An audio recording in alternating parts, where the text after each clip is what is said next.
Hey everybody, so today we're going to explore 3 Days to Kill starring Kevin Costner and Amber Heard.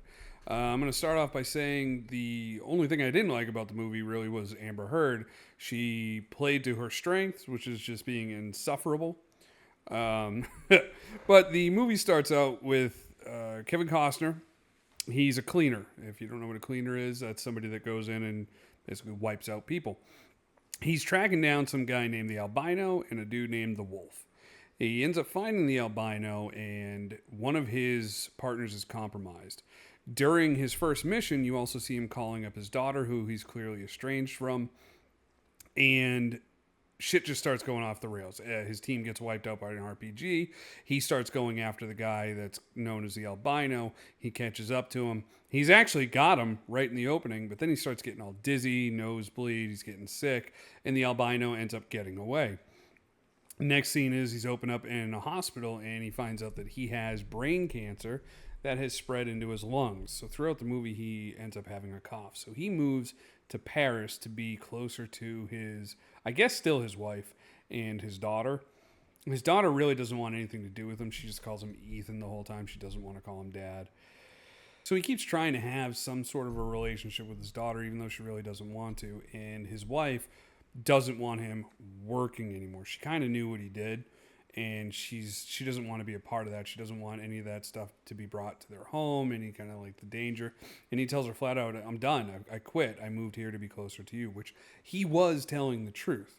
However, he only has about 3 months to live. That's why he wants to go there, and he explains that to his wife, and he doesn't really know how to tell his daughter. Well, in comes Amber Heard. She doesn't ever say exactly who she works for, but she does say that she wants to continue going after these guys. To get Kevin Costner on board, she offers him an experimental drug that will actually help cure his cancer. Now, he's not sure if he should believe that this is really going to do it or not, but he decides to make a couple other demands. Give me a life insurance policy, give me some cash to help set up my family, and I'm willing to try this drug because he wants to be around. He wants to make up for all the time that he lost with his kid. So he gets sent out on the mission to find the albino again. The albino will lead to the wolf. Now, the albino looks like an albino. He's bald. I don't know if he's got alopecia, but he's just completely, he's paler than me, which is almost unheard of. In order to find the albino, he has to track down people that are connected to him. He tracks down this one guy, I think his name was like Mati or something like that. And during the interrogation of this guy, he finds out that the guy has two daughters. So he starts asking him fatherly questions. What do you do with your daughter in this? What do you do with your daughter in this? You know, if your daughter's acting like this, what did you do? And Mati's basically like, you messed up with your kid. And the whole time, he's trying to figure out why Kevin Costner hasn't killed him yet. And Kevin Costner even tells him at one point, he's like, because you're the good dad. He doesn't want to kill everybody, which I actually thought was kind of interesting. And then he gets the information he needs from that guy, and he ends up abducting some Italian dude named Guido. And this part was hilarious because he's got him stuck in his house, getting ready to sort of torture him. And his daughter calls and she says, "You know what? I want to make a special evening with my boyfriend. I want to make some pasta and pasta sauce. I want to make some red sauce, but I don't know how to do that. Do you have any idea how?" And he looks at him and says, "Guido, are you a real Italian?" And Guido, in his Italian accent, is like, "Yeah, I'm a real Italian." So he goes, "You're going to tell my daughter how to make tomato sauce from scratch.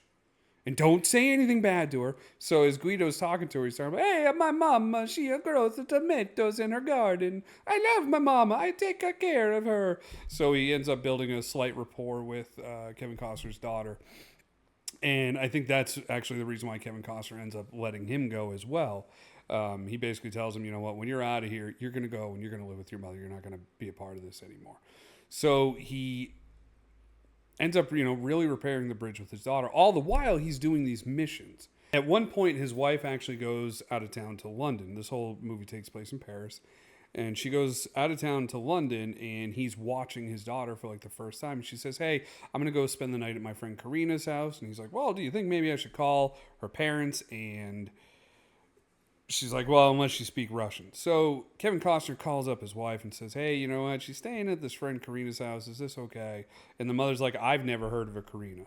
So he ends up going all Liam Neeson, looks through her computer, finds out that she went to some place called a tattoo parlor, found a car with her belongings in it, smashes the window, opens it up, and sees this little card that just has a spider web on it. He then goes over to Matti's house, who's having dinner with his family, which is a very awkward situation. So he walks up and he asks the guy's daughters, he's like, what does this card mean? What is the spider web? So they tell him where he needs to go. And Matti's looking at him like, my girls are good girls. They shouldn't know these things, which was also a pretty funny thing because, let's be honest, most of us have been teenagers at some point in our life, and we definitely know what it's like to not tell our parents what's going on all the time. It's a little bit of the future. I'm going to have to kind of be a little bit more like Liam Neeson and Kevin Costner. So what happens is he ends up finding out that she went to a club, a rave, and she's making some bad decisions. She's having too much drink. There's too many guys around her. They end up bringing her in a bathroom, and 3 guys were going to assault her. One guy was blocking the door, and she sees her dad, and she calls out, Ethan, Ethan, because that's his name in the movie. He sees what's going on, and he beats the fuck out of these guys. I don't know if they were alive at the end of it or not, but if they were, they're definitely going to be eaten through a straw for a very long time. So he gets her out of that bad situation, and she is so kind of fucked up in the morning that she doesn't even fully remember everything that happened, but you kind of tell she knows she was in a bad situation, and he helped her out, which is where they really started turning their relationship around, which was awesome. So she wants to bring him to meet her boyfriend's family, which sounds like a great job. And I know it sounds like there's like 2 movies going on at once, and there really is, because all the while he's doing this, he's trying to track down the albino. So he gets the invitation to go there, and in the meantime, he actually does track down the albino. He's able to, Matti is actually driving the albino and the wolf around. So he's able to track them down. And he chases them he knocks her car off a fucking bridge and then chases the albino and the wolf into a subway station. Then he ends up getting another like attack from his cancer, and he's on the ground, and the albino slides him over and goes to put his head so that the subway train will just take it right off. And he kind of wakes up a little bit. He takes the albino and throws him in front of the train. So boom, albino's taken care of, but the wolf gets away. So the wolf tells one of his guys, he goes, I'm going to have to call my partner, and I'm going to have to get out of the country now. And it was a little foreshadowing. You're like, ooh, this isn't going to be good. So Kevin Costner and his wife go to the party for his daughter's boyfriend, and they meet the parents. Parents seem like pretty nice people. And then they meet the business partner. It happens to be the wolf. The wolf is at the party. So I didn't know if this was going to be kind of like one of those on hallowed ground situations where they really weren't going to fight.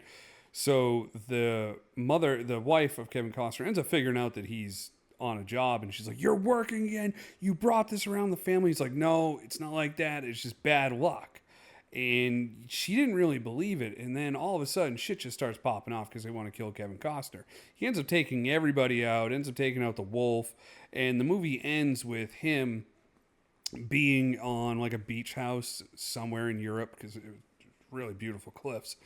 And he's got his daughter, and the mother calls, how's it going? And he's like, well, you know what? We argued a little bit, and she's throwing rocks at the ocean, but thankfully she's not throwing them at me. And the mother shows up with Christmas presents because he's actually lived longer than he was supposed to, which was a pretty big deal. He had actually told, after he took out everybody, he had told Amber Heard that she could take out the wolf. He's done. He quits. So she, boom, shoots the wolf, and they don't see each other anymore. But there's a package that shows up at Christmas as well, and it's another syringe of the medicine that will actually help his cancer and keep him alive. So, the movie ends where he's reconciled with his wife, he's reconciled with his kid, and he definitely has a chance to continue on. And I thought that was actually a really good movie. Again, this is another one of those movies that overall wasn't super high budget, but didn't need to be. I never really expected to see Kevin Costner in kind of a role like this. He's more known for his softer roles, like Field of Dreams, and I know there's some other, kind of. He was real big in like the 90s, but he didn't do a lot of action films. And now ever since he really got into like Yellowstone, he's been doing more more of that. And I know he did like Waterworld and The Postman, and I know people will say bad things about Waterworld, but I'll be honest, I enjoy Waterworld. I think that you can hate a good movie and you can love a bad movie, and I will say Waterworld's a bad movie, but I thoroughly enjoy Waterworld. But back to 3 Days to Kill. If you get a chance, I watched it on I think I watched it on Max. So, yeah, it was a pretty good movie. It was a little bit longer than I had expected. The story was better than I expected. I actually didn't go in with high hopes on how good the movie was going to be, and it was another pleasant surprise. Yesterday I watched Brawl in Cell Block 99, which, again, that was an awesome surprise.